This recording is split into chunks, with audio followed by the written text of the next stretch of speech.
हुआ, इसी सागर के आगे असमन यश हुआ, असमन के यश के आगे अंशुमान हुआ, अंशुमान के आगे दलीप हुआ, दलीप के आगे इसी वंश में आगे जाकर भागीरथ हुए, वही भागीरथ जिन्होंने गंगा लाई। भागीरथ के आगे खड़क राजा हुआ, खड़क के आगे खड़वांग हुआ, खड़वांग का आगे दीर्घबाहु हुआ। दीर्घबाहु बहुत बड़ा यशस्वी राजा हुआ।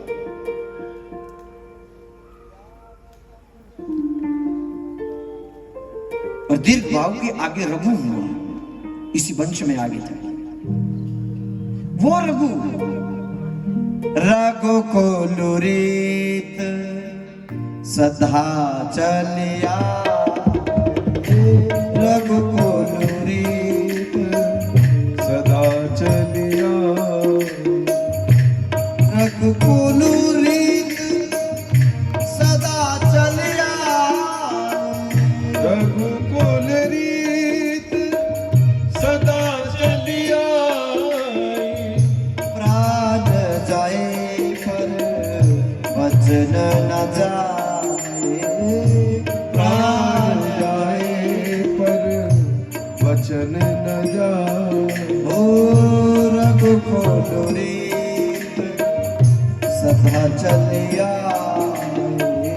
रघुकुल रीत सदा चलिया।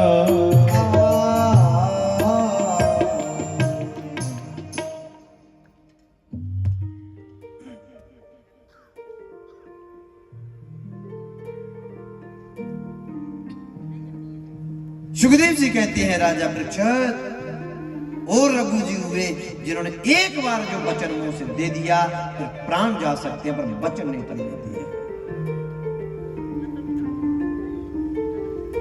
राजा रघु के आगे दशरथ जी हुए। और राजा दशरथ जो विशाल चूड़ा चक्रमणि सम्राट राजा दशरथ हुआ, जिन्होंने देवलोक तक युद्ध किए, दसों दिशाओं में युद्ध किया। राजा दशरथ के 3 ब्याह हो गए, पर राजा दशरथ के संतान नहीं हुई।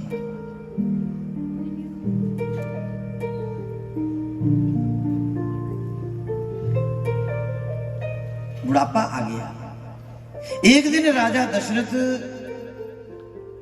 गुरु जी के पास गए और गुरु जी के चरणों में जाकर रोए। शास्त्र कहता है बड़ा व्यक्ति रो भी नहीं सकता। बड़ा व्यक्ति अगर रो जाएगा ना, छोटे आदमी डगमगा जाएंगे। बड़ा व्यक्ति कभी नहीं रो सकता। और अगर बड़े व्यक्ति को रोना है तो वो कहां जाकर अपना दिल हल्का करे? बोले जो कहीं नहीं रो सकता, उस मात्र गुरु के चरणों में रो सकता है, और कहीं नहीं रो सकता। गुरु के चरण पकड़ के रो जाए। विशाल चूड़ा चक्रमणि सम्राट राजा दशरथ कैसे रो सकता है? इसलिए वो गुरु के चरणों में जाकर रो गया। और वैसे भी सुनो, रोने से आपका दुख नहीं दूर करते जी लोग।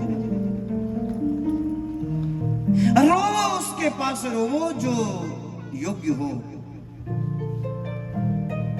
शास्त्र कहता है अगर आवे आंसू तो खुद ही पहुंच लेना। अगर आए आंसू खुद ही पहुंच लेना। दुनिया आंसू पहुंचने का सौदा कर लेती है।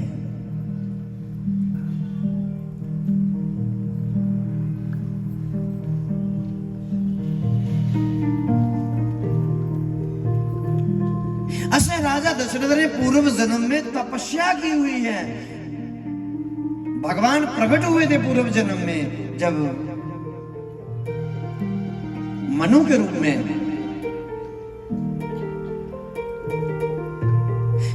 भगवान प्रकट हुए थे, अब आज आए। राजा ने मनुष्य रूप ने कहा आप आए हैं, दिख क्यों नहीं रहे हो? बोले मैं कैसे दिखूंगा, मैं निराकार हूं। बोले हम देखना चाहते हैं। बोले इसके लिए जन्म लेना पड़ेगा, फिर इसके लिए जन्म लेना पड़ेगा। तब मनुष्य रूपा ने जन्म लेकर कौशल्या और दशरथ बने। बोले तुम कल्पना से जो प्रकट करोगे मैं वही बन जाऊंगा। मूर्ति पूजा पहले थोड़ी थी, त्रेता से आई है ना, क्योंकि राम त्रेता में ही आए हैं। मनुष्य रूपा ने जो कल्पना की थी वो राम बने, वहां से मूर्ति पूजा प्रारंभ हो गई थी। कुछ लोग कहते हैं निराकार पकड़ो, कैसे पकड़ो? महाराजा मनु तक नहीं पकड़ सके, तुम कैसे पकड़ लोगे निराकार को? निराकार कैसे पकड़ोगे? जो पकड़ में ही नहीं आता वो कैसे पकड़ोगे? पानी है ना, पानी पानी को पकड़ो, पानी पकड़ में आता है? बोलो, पानी नहीं पकड़ में आता तो क्या करें? बोले टेम्परेचर में रखो, बर्फ पकड़ सकते हो, पानी नहीं पकड़ सकते। इसलिए साकार को पकड़ के निराकार में शामिल हो जाओ, परंतु आप निराकार को नहीं पकड़ सकते, क्योंकि महाराजा मनु ने भी दशरथ बन के साकार पकड़ के अपना उद्धार करवाना पड़ गया। पर पता है राम ने आना है, पर आ नहीं रहे। क्यों नहीं आ रहे? ब्रह्म कहता मैं नहीं आऊंगा जब तक राजा दशरथ गुरु के दर पे नहीं जाएंगे, तब तक हम इनके द्वार पर नहीं आएंगे। गुरु जी के कहने पे आएंगे, मर्यादा है। कई लोग जे ना कहते कि बिना गुरु के राम मिलने थे, बिना गुरु के नहीं मिले, गुरु कहे तो मिले। जिस दिन राजा दशरथ गुरु के चरणों में जाकर रोए, उसी दिन राजा को कहा दिया गुरु जी ने, जाओ मैं आ रहा हूं तुम्हारे घर में। उसी समय श्रृंगी ऋषि को लेकर राजा दशरथ की दर पे आकर यज्ञ किया। यज्ञ करके खीर राजा दशरथ को दी। राजा दशरथ ने वो खीर कौशल्या को दी। कौशल्या ने उस खीर के 3 भाग किए। एक भाग कैकेयी को दिया, एक सुमित्रा को दिया, एक अपने पास रखा। सुमित्रा का प्रसाद चील ले गई, चील हाथ खा ली। सुमित्रा रोई, मेरी इतनी फटी हुई किस्मत, बदकिस्मत, विहीन किस्मत, मेरा प्रसाद छीन ले गई। रोने लगी। कौशल्या ने कहा मत चिंता कर, अपनी खीर में से थोड़ी सी खीर दे दे।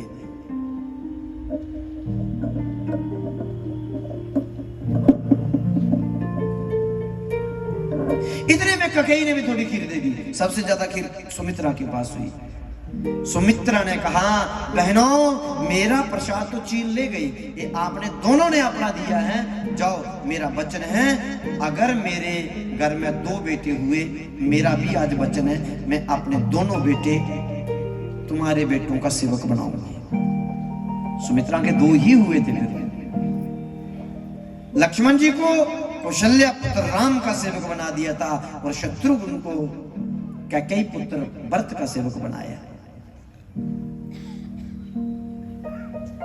चील प्रसाद लेकर भाग गई और उड़ते उड़ते जा रही है। महाराष्ट्र में पहुंची, त्र्यंबकेश्वर की पहाड़ी के ऊपर। वहां एक अंजना नाम की नारी कीर्तन कर रही थी शंकर जी का। ऊपर से चोंच खुली, चांदी की कटोरी साकर अंजना के हाथ में गिरी। अंजना ने कहा जहां तो कोई भी नहीं है, खीर कौन दे गया? ओ, मैं शंकर जी का कीर्तन कर रही थी, शंकर जी ने खीर दी। शंकर भगवान का प्रसाद समझकर खा गई, और उस प्रसाद ने वहां भी जाकर काम किया। शंकर जी के अष्टम रुद्र के अवतार में हनुमान जी का अवतार होता है।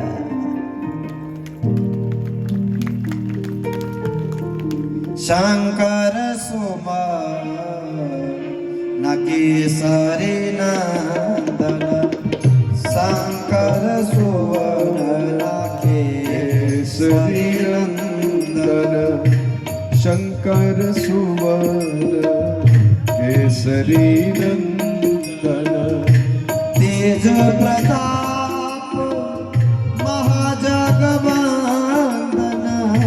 तेज प्रताप महाजगवंदन, विद्यावान गुणी अति चातुर, विद्यावान गुणी अति चातुर, राम काज करिबे को आतुर, राम काज करिबे को आतुर, शंकर सुवन केसरी नंदन, शंकर सुवन केसरी नंदन। बोलिए शंकर भगवान की, जय हो। हनुमान जी महाराज। आज की जय। अब धीरे धीरे आ रहा है मधुमास, मैंने चैत्र मास।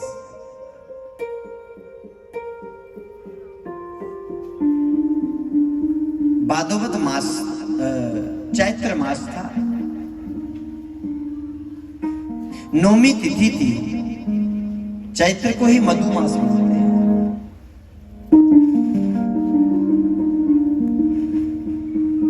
बड़ा दिव्य सुंदर योग चल रहा था। जोग लगन सब ग्रह तिथि सकल वये अनुकूल। दिन के ठीक 12 बजे शंख चक्र गदा पद्म लेकर मेरे राघवेंद्र सरकार कौशल्या के कक्ष में आकर प्रकट हो जाते हैं। बोलिए राघवेंद्र सरकार की जय हो। मेरे राम जी प्रकट हो गए। राम जी प्रकट हो गए। मां कौशल्या ने राघवेंद्र से कहा, आप कौन हैं? बोले मैं राम हूं, आपने पूर्व जन्म में तपस्या की थी, मुझे चाहिए तुम्हारी समान सुत प्रभु सुन कब न दुरा, मुझे तुम्हारे जैसा पुत्र चाहिए। मेरे जैसा पुत्र जगत में कोई नहीं मिला, मैं तुम्हारा पुत्र बन के आया हूं। कौशल्या ने कहा, पुत्र बन के आया कि बाप? बोले क्यों? ये शंख चक्र गदा पद्म ये क्या है? चतुर्भुज रूप, कौन मानेगा इस संसार में तुम्हें पुत्र? राम जी ने कहा, अगर शंख चक्र गदा पद्म बाधा बनते हैं तो लो हटा दिए, बोलो पुत्र। नहीं मैं नहीं कहूंगी। क्यों? बोले 4 बाजू वाला कोई पुत्र होता है? जल्दी करो, जल्दी पुत्र बनो। बोले क्यों? बोले अयोध्या पूरी दुल्हन की तरह सजी हुई है, प्रतीक्षा में बैठी है सारे। राम जी ने कहा, लो जी 2 बाजू वाला बन गया, बोलो पुत्र। कौशल्या ने कहा, मैं नहीं कहूंगी। बोले क्यों? बोले ये 14 हाथ का कोई बेटा होता है तो क्या करूंगा? बोले पुत्र बनना तो छोटा बनो। तब राम जी छुई बन गए। माँ बोलो बेटा। नहीं बोलूंगी। बोले क्यों? बोले जब बेटे का जन्म होता तो वस्त्र थोड़ी पहने होता है, नंगा होना पड़ेगा। बोले बेटा बनना तो होना पड़ेगा, मैं नंगा होने वाला नहीं। बोले मैं बेटा नहीं बोलूंगी। तब मेरे राघवेंद्र निर्वस्त्र हो गए। बोलो बेटा। नहीं बोलूंगी। अब क्या हुआ? बोले जब बेटे का जन्म होता है तो माँ थोड़ी जल्दी घर घर में बेटा हो गया, बेटा हो गया, बेटा हो गया। तो बोले रोना पड़ेगा। बड़ी नाटक करती हो। बोले अगर बेटा बनना है तो रोना पड़ेगा। सुने बचन सुजाना रोदन ठाना,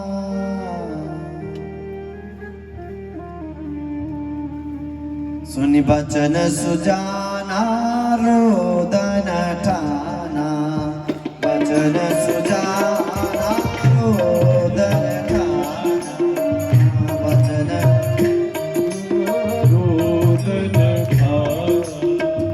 हुई बालक सुरभूपा, हुई बालक सुरभूपा, चरत जगावै हरि पद पावै, चरत जगावै हरि पद पावै, तेरा परहि बब कृपा, तेरा परहि बब कृपा,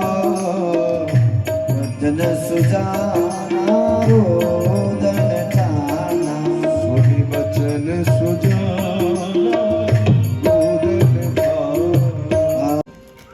पत्नी ने प्रसाद ग्रहण करने के बाद इनके जहां पे गर्भ रुका,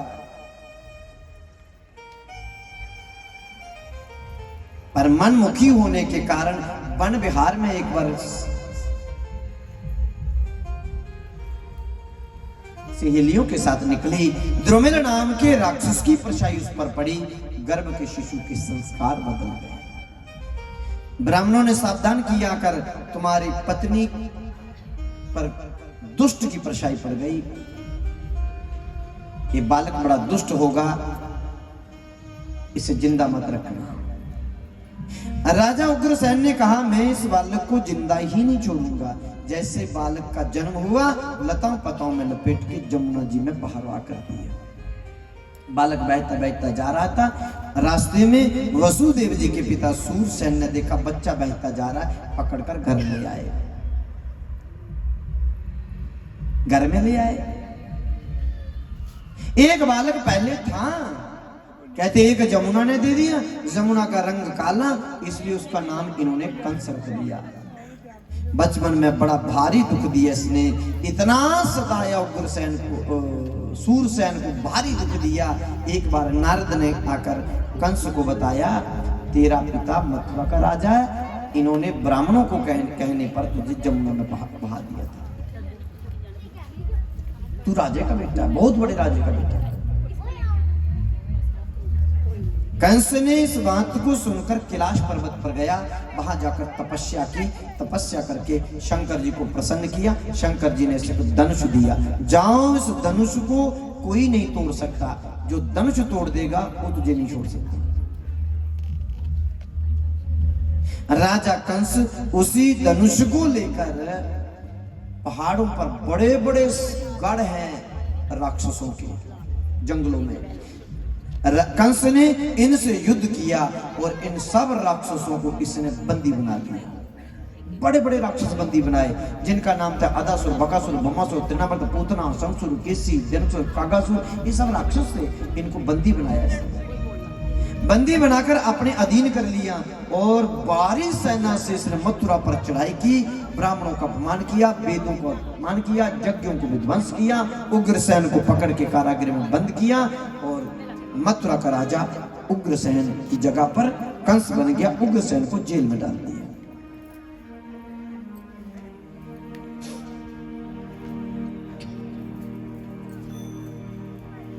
सुखदेव जी कहते हैं, राजा परीक्षित,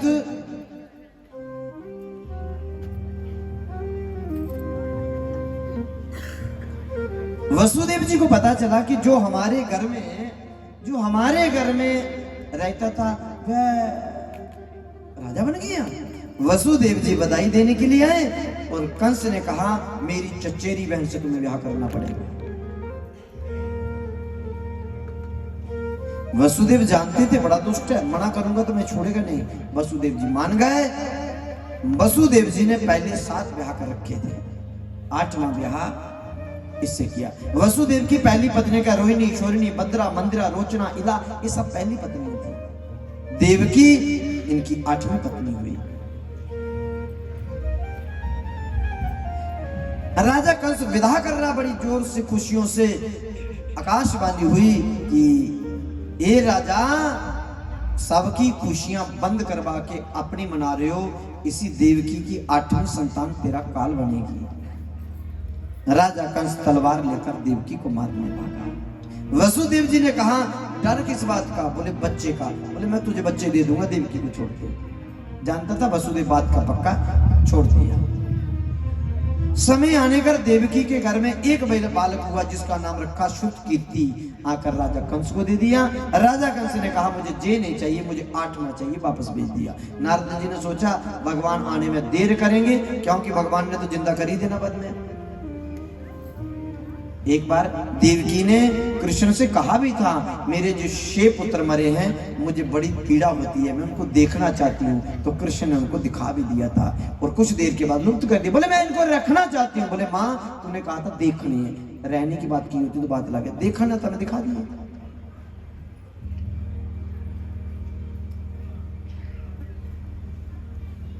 नारद जी के भड़काने पर चाणूर मुष्टि को भेजा, वसुदेव देवकी को पकड़कर कारागृह में आकर बंद कर दिया।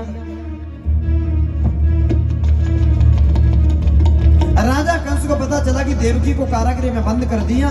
राजा कंस दौड़ कर गया और देवकी की गोद में से जो बालक पड़ा है, उस बालक को लिया, बालक को पकड़कर गोविंदाय नमो नमः बालक को मार दिए। एक एक करके इसने 6 बालक मारे देवकी के। 7वां शेष नाग आए हैं गर्भ में, क्योंकि जहां भगवान आते हैं पहले नाग आता है, शेष नाग आता है। राम अवतार में छोटा भाई बन के आए लक्ष्मण, और कृष्ण अवतार में बड़ा भाई बन के आए बलराम। आया शेषनागी। भगवान ने जोग माया को बुलाया। जोग माया देवकी का 7वां गर्भ खींच के वसुदेव की दूसरी पत्नी में ले जाओ। देखो गर्भ ही बदल दिया गया। आज कहते हैं हमारे सर्जन ऐसे हो गए, जेव कर दिया। वो क्या कर दिया? हमारे सर्जन देखो गर्दन वो वाली रही नहीं, हाथी की लगा दी। चल हाथी की गर्दन लगा दी थी, है ना। राजा दक्ष की गर्दन हवन कुंड में जल गई थी, बकरे की लगा दी। चल बकरे की लगा के जिंदा कर दिया। गर्भ बदल दिया, गर्भ ही बदल दिया। जे मंत्रों की शक्ति में वसुदेव की दूसरी पत्नी के रोहिणी के गर्भ में चले गए। राजा कंस ने कहा सातवां क्या हुआ? बोले सातवां गर्भ नष्ट हो गया। बोले बढ़िया हुआ, थोड़ा पाप बच गया। अब आने वाला आठवां मेरा काल 20,000 सैनिक और बढ़ा दिए। भगवान ने जोग माया को कहा तुम जाकर नंद रानी के जहां पर जन्म लेना, मैं जहां प्रकट हो जाऊंगा वसुदेव वहां छोड़ेंगे, तुम वहां पहुंचना। ये पूरी एक मीटिंग हुई है। 20,000 सैनिक बढ़ाए हुए हैं। जो सबसे पहले सूचना देगा उसे उचित इनाम दिया जाएगा। सुखदेव जी कहते हैं एक बार कंस ने नारद से पूछा मेरा काल कैसा होगा? नारद जी ने कहा तेरा काल काला काला होगा, टेढ़ी टांग वाला होगा, देखने में छोटा पर अंदर से बड़ा खोटा होगा। तेरा काल काला काला होगा। राजा कंस को आजकल काला ही काला दिखता है। एक बार रोटी खाने लगा, जीरा काला काला तैर रहा था, 20,000 सैनिक इकट्ठे कर लिया। आ गया आ गया आ गया, क्या हुआ? काला आ गया काला काला। बोले ये तो जीरा है। देखो अब जीरे से भी डरने लगे। पर सुखदेव जी कहते हैं राजा परीक्षित जब वो काला काला आया किसी को पता ही नहीं चला। पादो बदमास था, अष्टमी तिथि थी, रोहिणी नक्षत्र था, कृष्ण पक्ष था, मसलादार बारिश बिजलियां कड़कड़ारे, बादल गड़गड़ारे। रात के ठीक 12 बजे शंख चक्र गदा पद्म लेकर मेरे कृष्ण आकर कारागृह में प्रवेश हो जाते हैं। बोले कृष्णचंद्र भगवान की। 20,000 सैनिक खराटे पर नींद से सो गए। देवी जी ने कहा कौन? बोले मैं आपका पुत्र बन के आया हूं। बोले पुत्र बन के कि पिता? इस शंख चक्र गदा पद्म लाने की क्या जरूरत है? बोले मामा जी आते ही मारते हैं, हम व्यवस्था करके आए हैं। बोले फिर मामा जी के पास जाओ, मैं पुत्र नहीं बोलूंगी। बोले ना मां, जोग माया ने जन्म लिया है गोकुल में, नंदरानी के जहां पर जोग माया को ले आओ, मुझे छोड़ाओ। वसुदेव जी ने कहा जाएं कैसे? बेड़ियों में जकड़े हैं। बोले आगे बढ़ो, खुल जाएंगी। जैसे वसुदेव आगे बढ़े बेड़ियां खुल गई, भगवान शिशु बन गए। छज्जे में डाला, आगे बढ़े, बेड़ियां खुलती गई, सेना सोती गई। मूसलाधार बारिश के बीच में जब लेकर जाने लगे, शेषनाग ने आकर छाया की। जमुना महारानी दर्शन करने के लिए भागी। चरण स्पर्श करके भगवान ने कहा आप नीचे चले जाओ। जमुना ने कहा मैं मुख देखूंगी। बोले मुख तो तब देखोगे जब पिताजी पधार जाएंगे। मैं कालिया नाग को जब नथने आऊंगा तब मैं मुख दर्शन करवाऊंगा। जमुना चरण धोकर नीचे चली गई हैं। नंद रानी के बगल में जोग माया पड़ी थी। कृष्ण को छोड़कर जोग माया को लेकर वसुदेव जी वापस आ गए हैं। नंद बाबा के छोटी बहन सुनंदा ने नंद बाबा को जाकर बताया बाबा तुम्हारे घर में अद्भुत लाला का जन्म भयो, ऐसा बालक हमने कभी नहीं देखा। तब नंद बाबा नए वस्त्र पहन के, नया पोती, नया बगलबंदी पहन के दौड़े दौड़े आ रहे हैं। नंद बाबा दौड़े दौड़े आ रहे हैं और इधर से वसुदेव जी कृष्ण को छोड़े छोड़े जा रहे हैं। देखिए जहां भी कन्हैया जी आ रहे हैं, नंद बाबा ने 7 ढेर, सब लोग खड़े होकर स्वागत करें भगवान का, 7 ढेर काले तिल दान किए। नंद बाबा के घर में बधाइयां बज रही हैं, सभी लोग बधाइयां गाए हैं।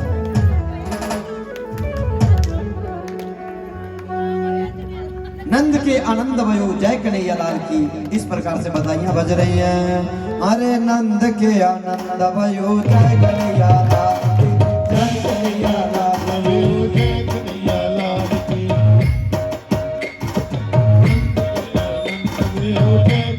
भगवान का स्वागत करें।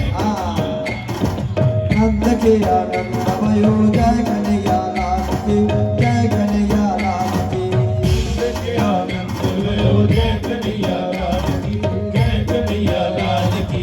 जय कन्हैया लाल की, जय दयाल की, कन्हैया लाल की, जय यशोदा कर लाला भयो जय कन्हैया लाल की जय कन्हैया लाल की यशोदा करे लाला भयो जय कन्हैया लाल की जय कन्हैया लाल की हरि बोल ओए काले कमली मेरा यार है मेरे मन का मोहन तू दिलदार है ओ काली कमली वाला मेरा यार है ओ मेरा यार मेरा यार है मेरा दिलदार है ओ काले कमली वाला मेरा यार मेरे मन का मोहन तू दिलदार है ओ बताया काली कमली वाला मेरा यार है मेरे मन का मोहन तू दिलदार है ऊपर हाथ करके बधाई हो बधाई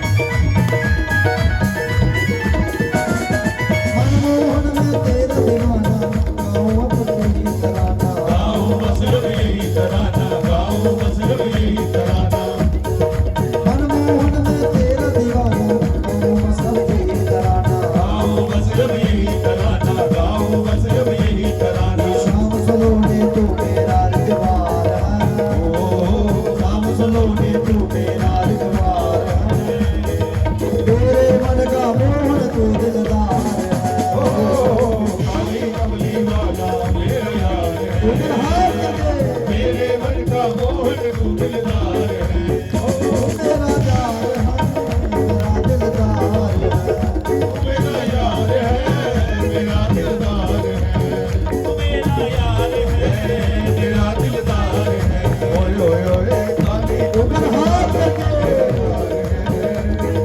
मेरे मन का मोहन तू दिलदार जय हो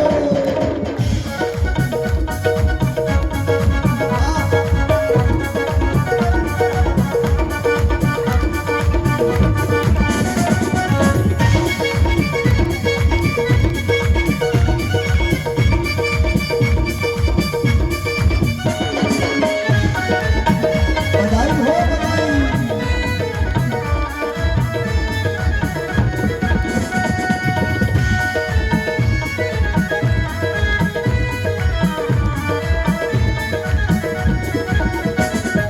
तू मेरा मैं तेरा प्यारे जे जीवन अब तेरे सहारे ये जीवन अब तेरे सहारे ये जीवन अब तेरे ओ सहारे तू मेरा मैं तेरा प्यारे जे जीवन अब तेरे सहारे ये जीवन अब तेरे सहारे